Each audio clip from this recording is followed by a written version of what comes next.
Boa noite a todos. É com satisfação que nós estamos aqui para dar início à nossa reunião. Pode sentar. Dar início à nossa reunião. E vamos pedir ao nosso querido irmão Kleber Varandas para proferir a prece inicial.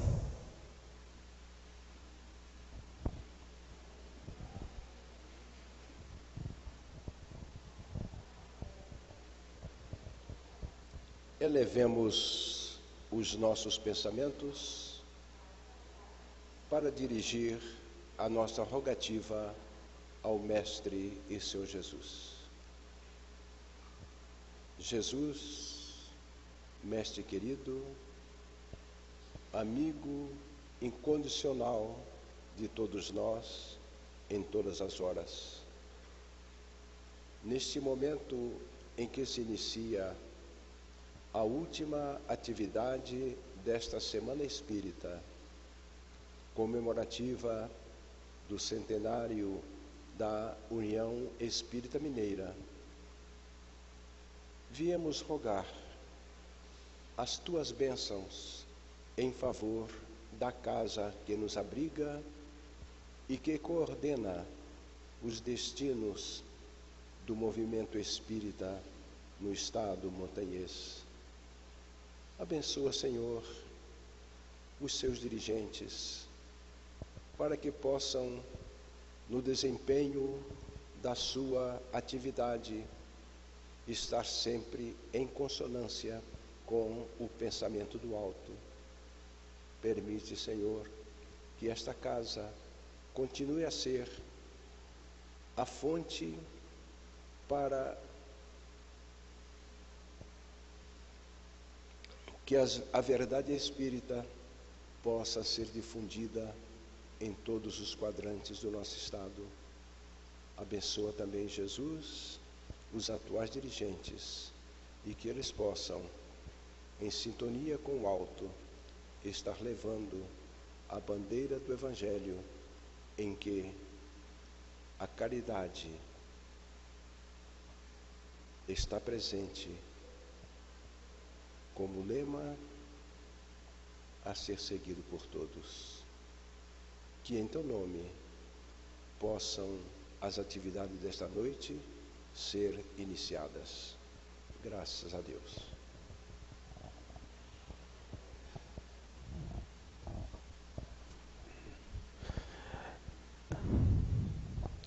Nós estamos comunicando aos irmãos que para a noite de hoje nós teremos a palestra, o tema Casa Mater, 100 anos de doutrina espírita e Evangelho de Jesus.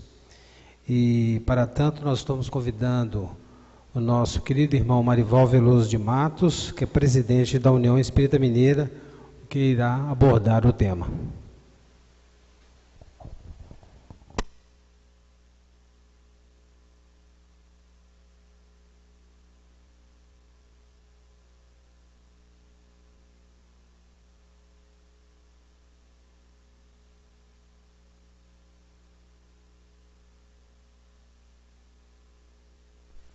No nosso recinto, sobretudo nos nossos corações. Casa Mater, 100 anos de doutrina espírita e Evangelho de Jesus.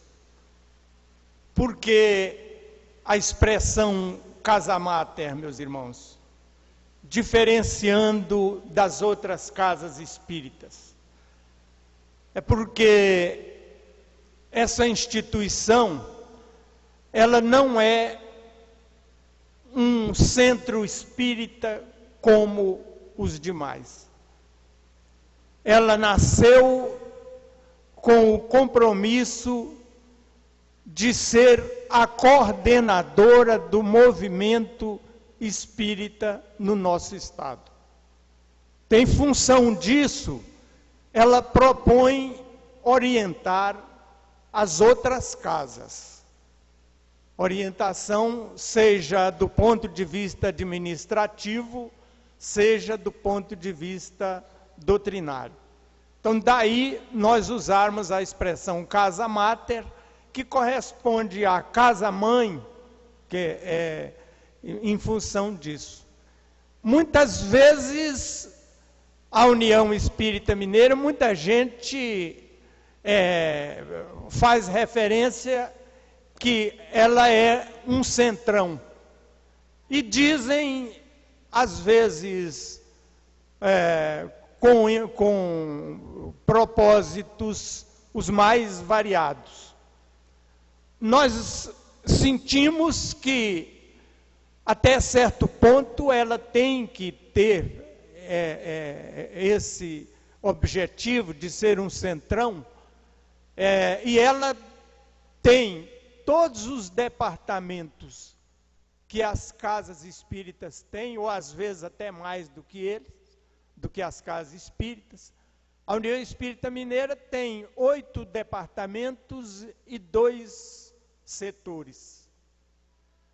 Ela conta com esses departamentos porque ela precisa ser um campo experimental.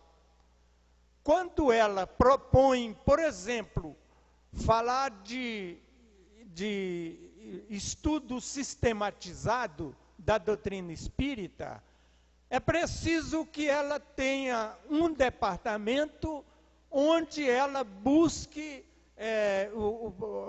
na prática, saber, pela experiência dela, pelo seu campo experimental, implantar o departamento nas mais variadas regiões do Estado.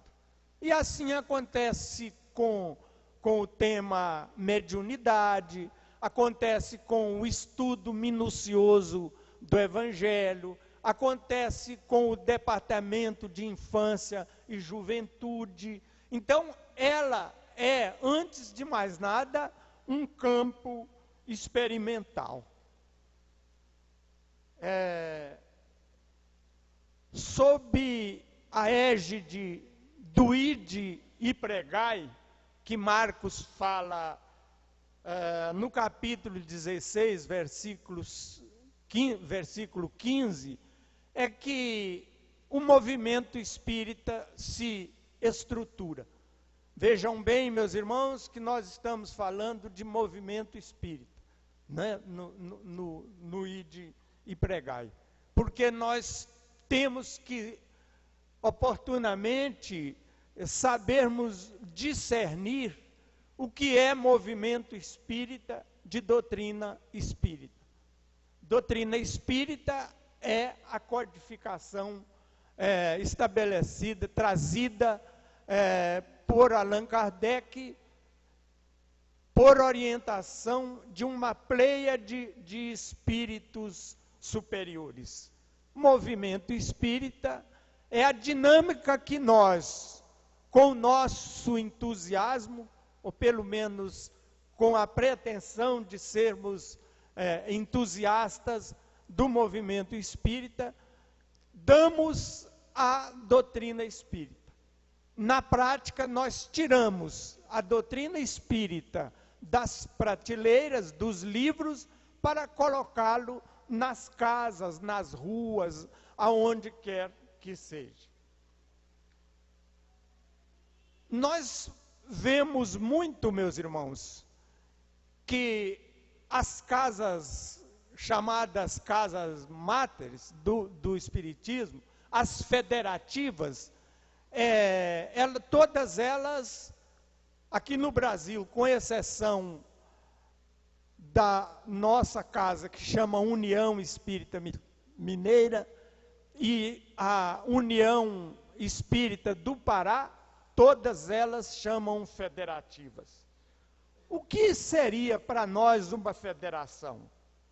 A federação é um termo que vem do latim foedus, foederes, que corresponde a juramento, pacto, ação de unir a base de um pacto, de um juramento.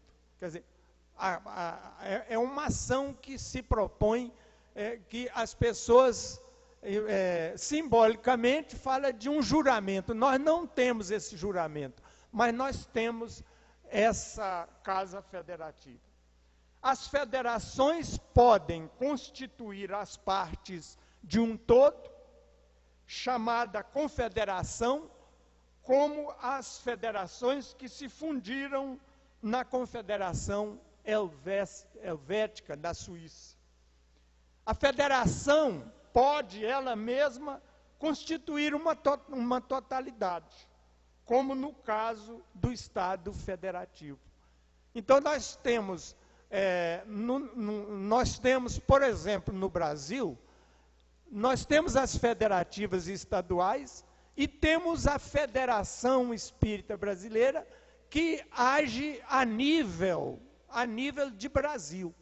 Quer dizer, ela poderia chamar-se também, se assim o pretendesse, ou se assim o pretender um dia, ela pode ser chamada de confederação, porque ela vai agrupar, como ela agrupa as outras federações.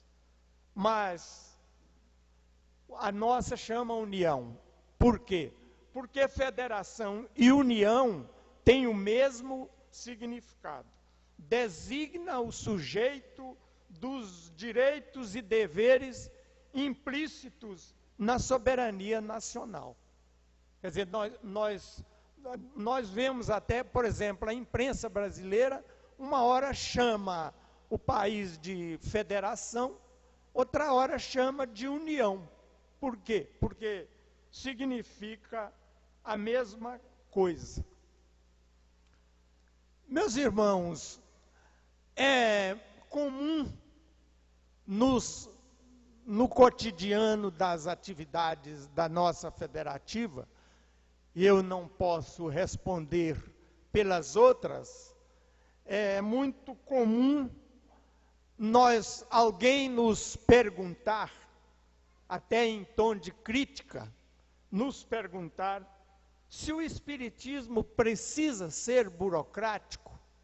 A pergunta é feita assim, bem objetiva. O Espiritismo precisa ser burocrático? Nós precisamos dessa burocracia de assinar papéis, disso, daquilo outro?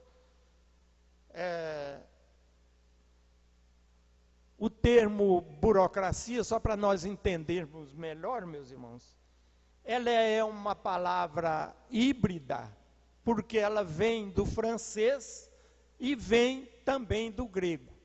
No francês nós temos, ela começa falando burocracia porque vem de bureau, vem de escrivaninha, vem desse móvel que se usa no escritório, mesa de trabalho.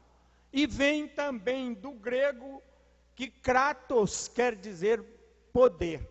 Então, burocracia, em sentido estrito, o termo significa uma forma de poder exercido nas complexas administrações modernas pela classe dos que trabalham nos escritórios. Quer dizer, é a parte que é a teoria, né? Ali é o trabalho teórico, no entendimento dos que fazem essas observações. Em sentido pejorativo, né? E é aí que eles fazem as críticas, significa a influência inoportuna exercida emperrando os trabalhos. Falei, em vez de bater recibo, em vez de isso, em vez daquilo, né? Podia ser direto. Mas não é dessa forma, meus irmãos. Nós temos um compromisso com o nosso país. É em função disso, porque nós temos um compromisso com o nosso país. Nós temos deveres a serem cumpridos com relação ao nosso país. É preciso que nós entendamos que a vida, na prática, é como se fosse uma moeda que tem duas faces. De um lado, é o dever cumprido que gera direitos. Do outro lado, é esse direito. Então, nós temos sim essa responsabilidade de cumprir os aspectos formais das atividades, seja da própria União Espírita Mineira, seja de casas espíritas. Então, meus irmãos, nós falaríamos da importância que nós temos de dar a César o que é de César. Porque é importante o relato que nos faz Mateus, porque os escribas e fariseus que naquela época viviam estudando os meios de dificultar o trabalho de Jesus, de vê-lo desestabilizado perante o Império Romano e perante os próprios judeus, eles combinaram entre si, mais uma vez, porque são muitas as passagens que mostram esse aspecto, eles combinaram entre si de fazer uma pergunta para Jesus, que seria, a resposta teria que ser sim ou não.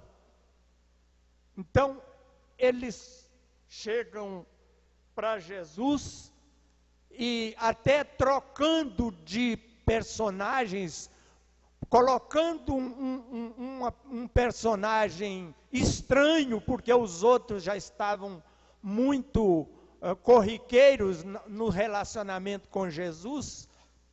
Então um deles vem e pergunta a Jesus, numa das questões mais intrincadas do relacionamento dos judeus com os romanos, porque eles mesmos, judeus, não gostavam de pagar o tributo. Então eles chegam para Jesus e diz: mestre, é lícito pagar ou deixar de pagar o tributo? A resposta seria sim ou não. Mas Jesus então chega para eles e fala: mostrai-me a moeda do tributo. Jesus pede para eles. E eles lhe apresentam um dinheiro. E ele diz para eles: de quem é esta efígie e esta inscrição? Evidentemente que Jesus sabia muito a resposta. Mas ele pergunta: de quem são essa efígie e essa inscrição? Porque ele queria ouvir da boca deles a resposta. E eles dizem: de César. Então, Jesus lhes diz: dai, pois, a César o que é de César e a Deus o que é de Deus. É o ensino, meus irmãos, que consagra o respeito à autoridade constituída. É uma consagração ao respeito que nós temos que ter para com as nossas autoridades. E a própria conduta espírita nos recomenda isso. O livro de André Luiz, Psicografia de Valdo Vieira. Então, meus irmãos, a federativa, ela tem um papel a desempenhar, como nós dissemos, do ponto de vista material. As instituições espíritas são orientadas para o cumprimento da lei. E olha que muita casa espírita, equivocadamente, ao deixarem de cumprir a lei, entram em dificuldades. É uma coisa comum que nós temos procurado ajudar as casas espíritas. Vou falar uma coisa muito simples. A casa espírita, ela tem que fazer ela tem que fazer uma declaração de renda anualmente. Obrigado. Ela tem que fazer essa declaração de renda anualmente. Sendo negativo ou positivo os resultados operacionais do centro. Porque o centro vai falar assim, nós não tivemos nada, não fizemos nada, não movimentou dinheiro e tal. Então não tem esse direito. Mas mesmo mostrando uma declaração negativa, tem que ser feita essa declaração. Por quê? Porque o centro está registrado na Receita Federal quando ele pede o CNPJ. E se ele não faz essa declaração anual, isso gera um débito anual também de R$500. No momento é R$500. Então, meus irmãos, tem casa aí que tem 3.000 de débito, 4.000 de débito, porque não tem feito a declaração, que é uma coisa muito simples. Vejam vocês o quanto que é importante que a casa saiba disso. O quanto que e nós temos procurado esclarecer a casa nos nossos encontros, nos simpósios, cujos assuntos são relacionados com isso.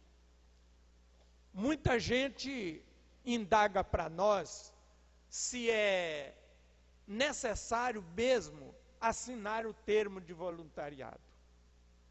Ô, gente, é claro que o termo de voluntariado foi uma bênção que surgiu dentro do movimento espírita, porque ela propicia às casas espíritas não correr o risco de certo tarefeiro, ao cabo de alguns anos, recorrer à justiça do trabalho para receber os seus direitos, que acaba inviabilizando a casa espírita, porque perante a justiça do trabalho, comprova-se tranquilamente que por vários anos a criatura trabalhou ali, e então nessa situação ele ganha tudo que ele preferiu, tudo que ele reclamou na justiça do trabalho. Então, meus irmãos, a par das orientações doutrinárias, existe também o comprometimento da casa espírita com relação ao dar a César o que é de César e a Deus o que é de Deus.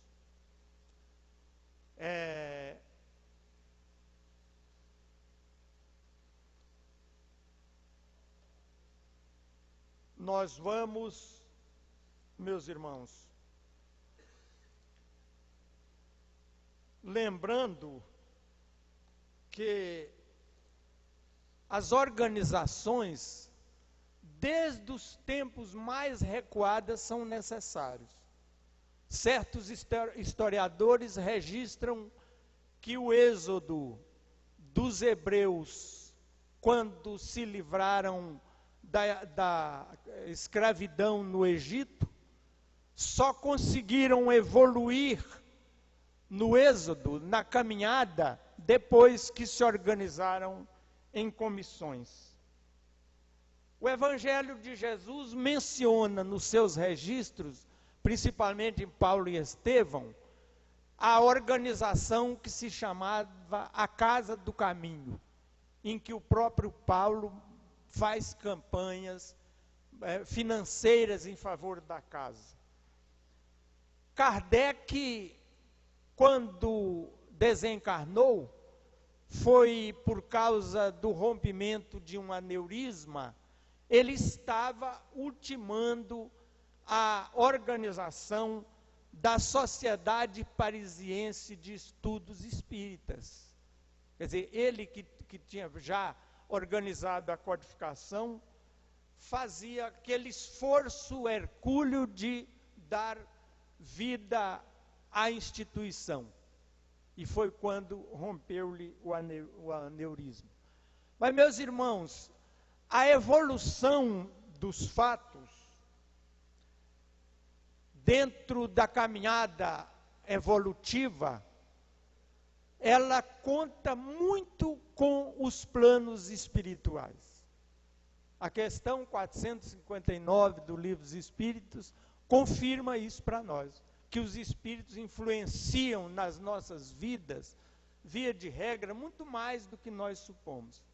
Então, meus irmãos, o tempo é o grande consagrador dos fatos. O surgimento da codificação, ele surge, por exemplo, em pleno século das luzes.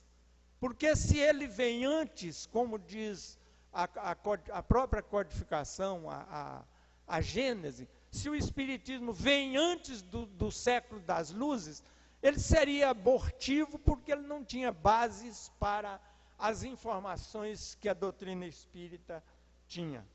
Então, essa rápida transplantação da árvore do Evangelho, conforme nos fala Humberto de Campos, no Brasil, coração do mundo, pátria do Evangelho, ela ocorre no momento adequado, para que o movimento espírita surja com vigor, com eficácia.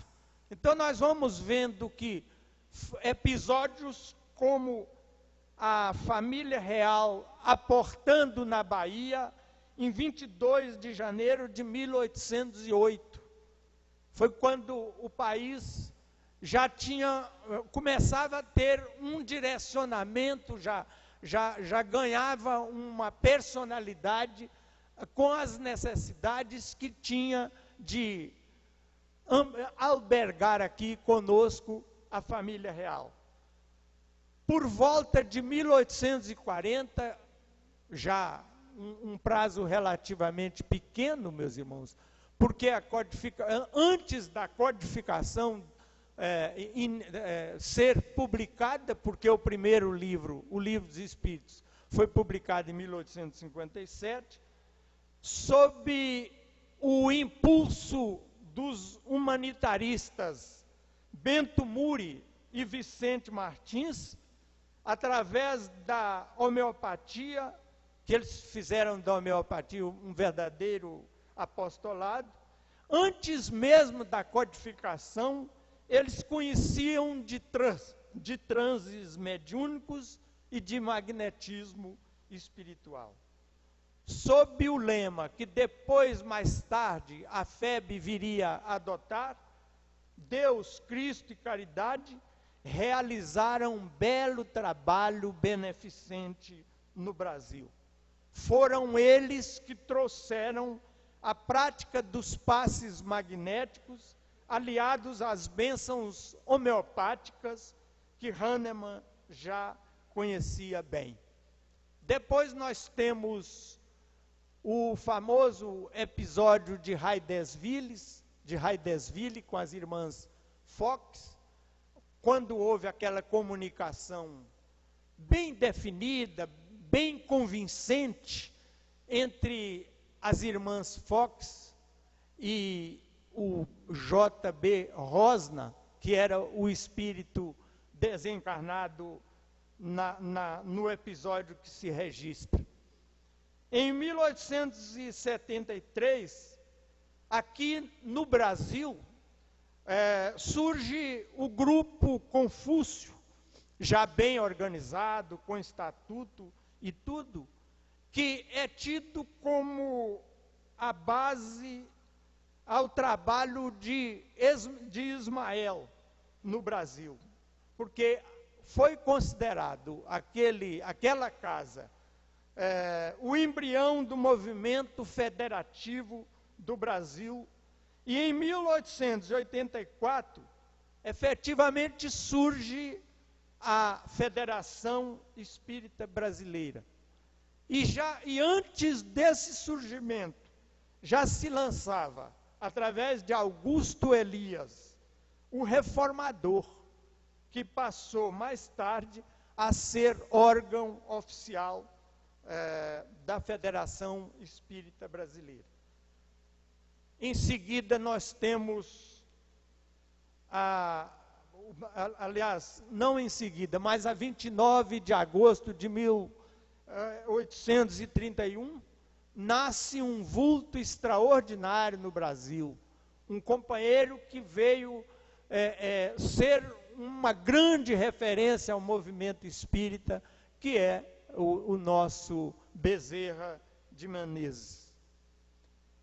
E a União Espírita Mineira, meus irmãos, surge, mas antes dela, em 1897, funda-se a nova capital, Belo Horizonte. Surge em 1897, transferindo a capital de Ouro Preto para Belo Horizonte. E a União Espírita Mineira, dentro dessas idas e vindas, de mudanças de nome, que nós não vamos detalhar, porque uma mensagem que foi distribuída, copiada do Espírita Mineiro, fala desse entendimento todo, meus irmãos. Então, nós não vamos nos detalhar essas idas e vindas do nome da União Espírita Mineira.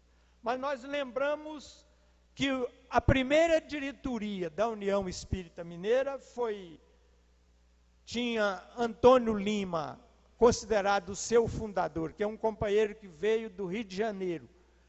Antônio Lima, presidente, Modestino Darmido, vice, Sidney Augusto Bicalho, primeiro secretário, Ali Barbosa Trindade, segundo secretário, Oscar Pereira, tesoureiro, Joaquim Menezes, procurador, e bibliotecário Alexandre Pereira. E com estatuto, com tudo direitinho, e com essas observações de que a casa propunha ser uma casa que haveria de ser orientadora das outras casas. Nós tivemos depois, em 1943, o primeiro Congresso Espírita. Em 1944, retorna o lançamento do Espírita Mineiro, né, porque a União foi fundada em junho, já em 1º de agosto, o primeiro número do jornal saía. Então, o jornal é datado de 1º de agosto, mas teve momentos de paralisação. Registra-se também, em 5 de outubro, o Pacto Áureo, que foi um direcionamento que se deu ao movimento espírita no Brasil, em que daqui partiram 2 integrantes que assinaram o Pacto Áureo, que foi exatamente Noraldino de Melo Castro e Badi Elias Cury. Em 1952, realiza-se o 2º Congresso Espírita Mineiro. Em 1956, realiza-se o 3º Congresso Espírita Mineiro, da mais alta relevância, porque foi esse congresso que estruturou o movimento espírita no nosso estado, que está em vigência até hoje. Foi exatamente esse congresso que, através da sua resolução, que organizou o movimento espírita no nosso estado, com vistas à unificação. Aliás, um termo, meus irmãos, que a União, desde o primeiro momento, usou em profusão. Unificação, unir, estar unido, estar de mãos dadas uns com os outros, nós, os espíritas, nós que formamos as casas espíritas. Antônio Lima tinha uma verdadeira obsessão pelo termo unificação. Ele fala que a união nasceu sob a inspiração da unificação. E mais tarde, Bezerra de Menezes, utilizando a mediunidade abençoada de Chico Xavier, nos lança uma mensagem que é todo um norteamento para o trabalho de unificação. E embora ele fale que a unificação é urgente, mas não apressada, o que parece um contrassenso, né? Ele explica que é urgente porque define objetivos, não é apressada porque dentro do livre-arbítrio de cada um seria violentar consciências. Então, meus irmãos,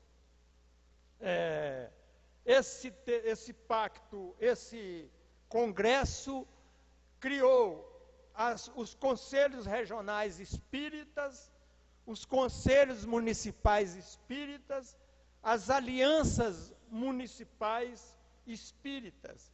Convencionou-se na oportunidade que o Estado seria dividido naquela época em 14 regiões, cada uma com o seu conselho. Hoje essas regiões foram ampliadas para 24 regiões. E com exceção de uma que está momentaneamente desativada, as 23 regiões se fazem presente através dos seus presidentes, dos seus diretores. Em 14 de novembro de 1965, reúne-se o que nós chamamos de COFENG, Conselho Federativo de Minas Gerais, que realizado aqui em Belo Horizonte, com a participação, porque o COFENG é formado pelos conselhos regionais de várias regiões. Em 1994, realiza-se no Colégio Precursor, de 21 a 31 de julho, o primeiro encontro estadual de unificação. Em 1998, em 9 de janeiro, pelo decreto 12.757, que vai à sanção pelo governador Itamar Franco, fica instituído o Dia do Espírita em Minas Gerais.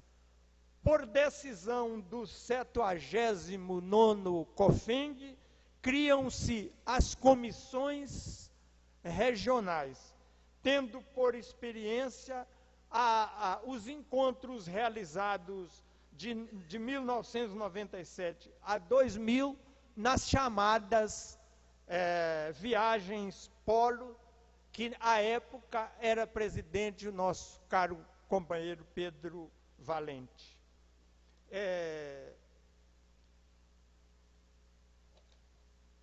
Presidiram os destinos da União Espírita Mineira, meus irmãos, Antônio Lima, Raul Henriot, Silvestre Moreira, Antônio Augusto de Souza, João Gomes, J.J. Borges, Abílio Machado, Austen Drummond, Ernesto Senra, Antônio Augusto de Souza, Sete Câmara, Rodrigo Agnello Antunes, Cícero Pereira, Camilo Rodrigues Chaves, Badi Elias Cury, Maria Filomena Luoto Beruto, Pedro Valente da Cunha e Honório Onofre de Abreu. Por curiosidade, Raul Henriot, João Gomes e Rodrigo Agnello foram presidentes em épocas variadas por 2 vezes. Dona Maria Filomena Luoto, nossa querida e saudosa irmã Dona Neném, exerceu por um período mais longo. Ela foi presidente da casa de 1962 a 1995, portanto, por 33 anos. Belo Horizonte de antigamente, nós gostaríamos de mostrar o clima de Belo Horizonte antes do surgimento da União Espírita Mineira. A imprensa de Belo Horizonte nasceu com a própria capital. Curral del Rey, que era o local aqui, não tinha jornal. E o primeiro jornal que surgiu trouxe o nome de Belo Horizonte. Esse Belo Horizonte foi criado pelo padre Francisco Martins Dias e foi uma verdadeira batalha épica ele editar esse jornal, porque ele era impresso em máquina Liberty, movida a pedal, né? E ele o primeiro momento da imprensa mineira em Belo Horizonte. Tem outros títulos, como A Capital, que era um bissemanário, o quinzenário Aurora, o quinzenário Tiradentes e o semanário humorístico O Boêmio. São aspectos que nós trazemos à baila, meus irmãos, para a curiosidade dos nossos irmãos. Belo Horizonte, 38 anos após, na visão do centenário mundialmente conhecido arquiteto Oscar Niemeyer, ele diz, ele fica meio decepcionado com as mudanças, com a alteração dos seus projetos aqui, principalmente na Pampulha. Então ele diz assim: Belo Horizonte, como te amava nos velhos tempos de JK e Pampulha, com que prazer contigo colaborei lá pelos anos 40, quando convidado por Juscelino fiz meus projetos para a tua represa. O que nos dizia o insigne e talentoso centenário contemporâneo da União Espírita Mineira, porque nasceu em 1908 também, o médico e escritor João Guimarães Rosa, o feliz autor da monumental obra Sagarana. Belo Horizonte é o centro coreográfico do Vale do Rio das Velhas, calcário, ameno, claro, aberto à alegria de todas as vozes novas. Nós relacionamos para mostrar, meus irmãos, como que os fatos vão acontecendo, como que o desenvolvimento do país vão ocasionando o surgimento de outras instituições. Quer dizer, no campo das artes, no campo da cultura nos mais variados aspectos, no campo do esporte. Então nós temos, no Brasil inicia-se o serviço militar obrigatório, isso tudo em 1908.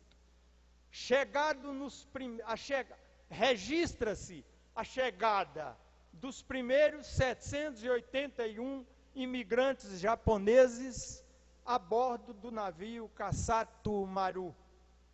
É instituído o Dia da Bandeira, auriverde pendão da minha pátria. Nasce em Cordisburgo João Guimarães Rosa. O prefeito da capital era o senhor Benjamin Jacob.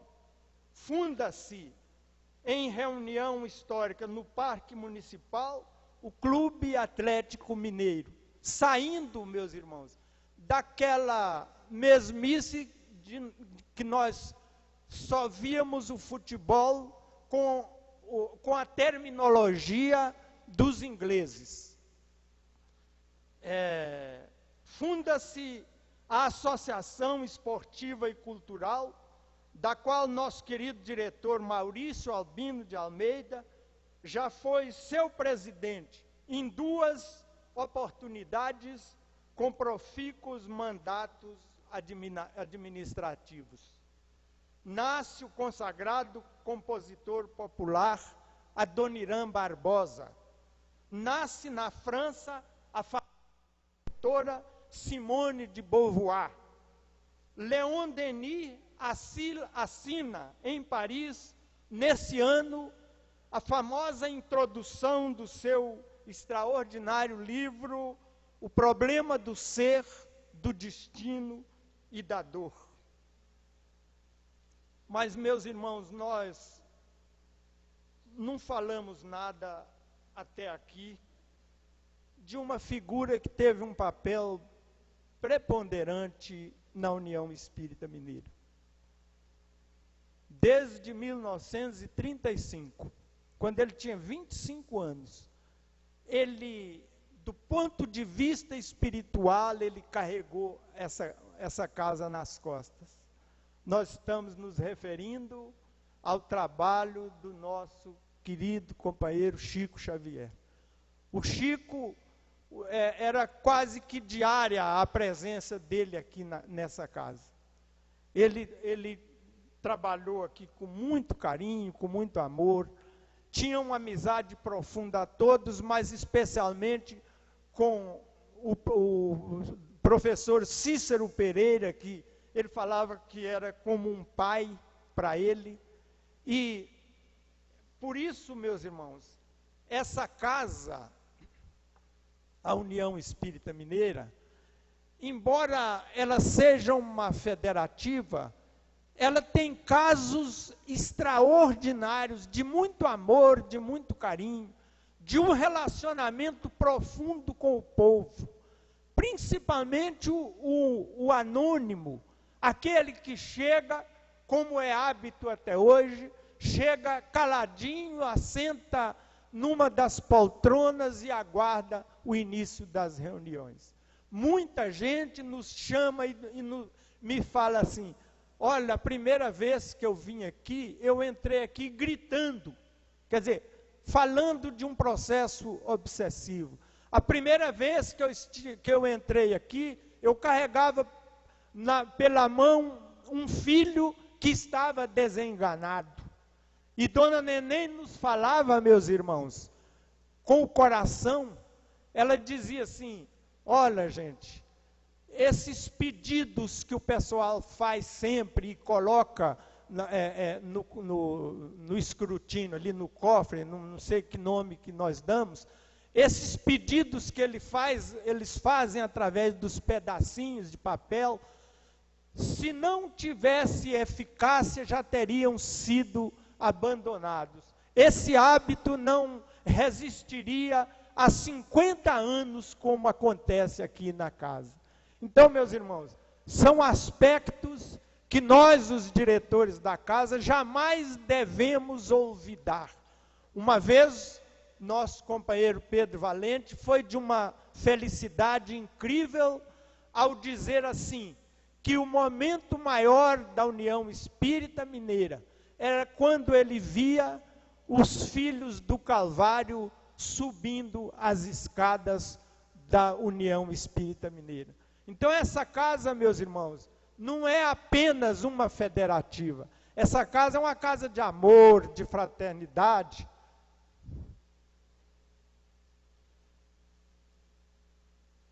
Onde nós sentimos muito bem nela. Meus irmãos, falei da presença do Chico, mas gostaria de dizer também que esse trio maravilhoso, Jesus, Kardec e Emmanuel, sempre estiveram presentes nessa casa. Sempre buscou-se cumprir a codificação. Sempre, ao longo da caminhada, foram sendo escoimados certos hábitos, certas práticas. Então, me recordo quando quando Emmanuel, no Capão, lá em Pedro Leopoldo, se encontra com o Chico, a 8 de julho de 1927, que ele pede a colaboração do Chico. Ele diz assim: olha, Chico, se eu conflitar com Jesus e com Kardec, você me abandona. Então, meus irmãos, e mais tarde, Emmanuel, através da psicografia de Chico, diz assim, que Jesus é a porta, Kardec é a chave. Porque se nós entendemos bem o Evangelho de Jesus, é porque a doutrina espírita tem clarificado, tem luarizado o nosso pensamento. E nós poderíamos dizer, sem sombra de dúvidas, meus irmãos, se Jesus é a porta, se Kardec é a chave, nós podemos dizer que Emmanuel é o operador dessa chave. E, para interromper, meus irmãos, ainda no clima de Chico Xavier, eu gostaria de contar com a paciência de vocês mais 5 minutos, para que nós falemos de um homem de bem. Se falar-lhes de um ser humano, cercado de ternura, permeado de brandura, se falar-lhes da força do seu exemplo, que bem cedo nos legou, que de modo prematuro empunhou o malho, abençoando sem pregação, desde muito cedo o trabalho, e falar-lhes de quem consegue suplantar a dor, fazendo do incômodo imenso amor, se disser-lhes de uma expressão que reúne em si conhecimento, inteligência, principalmente altaneira sabedoria. Pois bem, falar-lhes-ei agora, porque é chegada a hora de abrir o templo da virtude, e nesta atitude procurar mostrar o que pode a força do exemplo, mostrando alguém que por 75 ininterruptos janeiros, em jornada incorruptível, simboliza a persistência. Não sei se perceberam do simples de quem lhes falo. Podem até divisar na criatividade de suas mentes a figura do catedrático, do perlustrador fanático, das universidades comuns, que ainda não incluem a educação moral, não a vinda da escola, mas a do próprio lar, pois que temos aprendido, educação é hábito adquirido. Voltando atrás, falo-lhes de um catedrático, sim, cuja cátedra é o coração, cuja disciplina tem por base a clemência ou o incondicional perdão. Este cidadão é PhD na escola do Cristo, ensinando, exemplificando tudo que deriva do amor que nos livra da dor. Não foi pregador de ocupar tribuna, mas ensinou paciência sem trazer no nome a alcunha de doutor. Nunca foi em nada um exibidor, um estrategista. Tinha por ferramenta a sublime mediunidade, mas nunca valeu-se dela para ser escamoteador. De si, espontaneamente, vem a lume, inebriante perfume, e para aqueles que o pressentem, roga ardorosamente, por favor, não o mencionem. É uma essência, irmão, que esplende do íntimo do seu ser, que aflora na palma da mão, ou de sua imensa boca, ou de seu grande coração. Nunca faltou-lhe lealdade. Desconheço por inteiro quem melhor que ele sabe cultivar amizade. Deu de si tudo o que podia dar. Viveu solitário em meio à multidão. Em razão disso, muito mais do que pensamos, muitas vezes chorou sozinho, sem ombro amigo para se albergar. campeoníssimo de muitos itens, como no tema luz, nada inventou, viveu de simplicidade. Por isso dizia de boca cheia, parodiando Jesus: eu vim mesmo foi para prosseguir na imensa caminhada, procurando servir, mesmo aos trancos e barrancos. Nunca disse nada a esmo, mas repetia com frequência, só para nos ajudar, acrescentando convicto: os outros são como são, eu continuo eu mesmo. Das mais de 400 de livros joias que nos legou, nos ensinou grande lição. Como polígrafo deles, nunca aproximou-se da comercialização. Vai daí que surgiram instituições às dezenas, onde o maná cai do céu, pela sopa, pelo pão, pelo mel, pelo enxovalzinho, pelo amor no coração. Recebeu carradas de insígnias, mas o fez pelo espiritismo.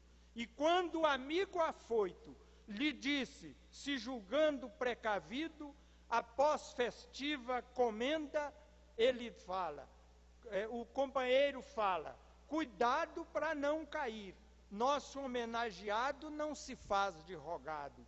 E dizendo de modo surpreendente, para perpetuar grande lição: como posso cair, irmão, se estou abaixo 10 léguas?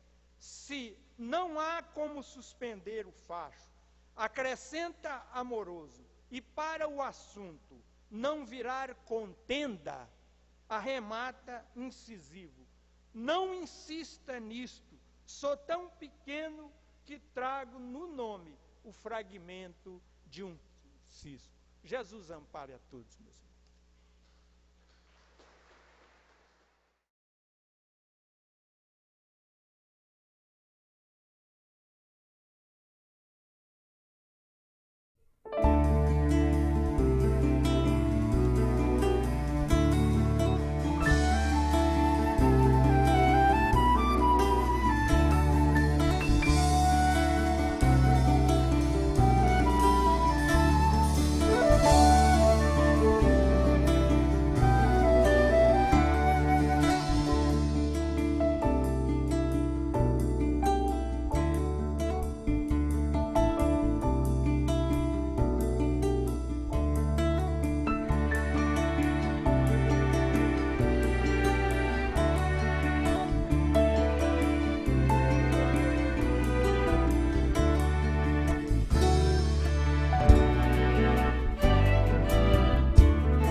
Música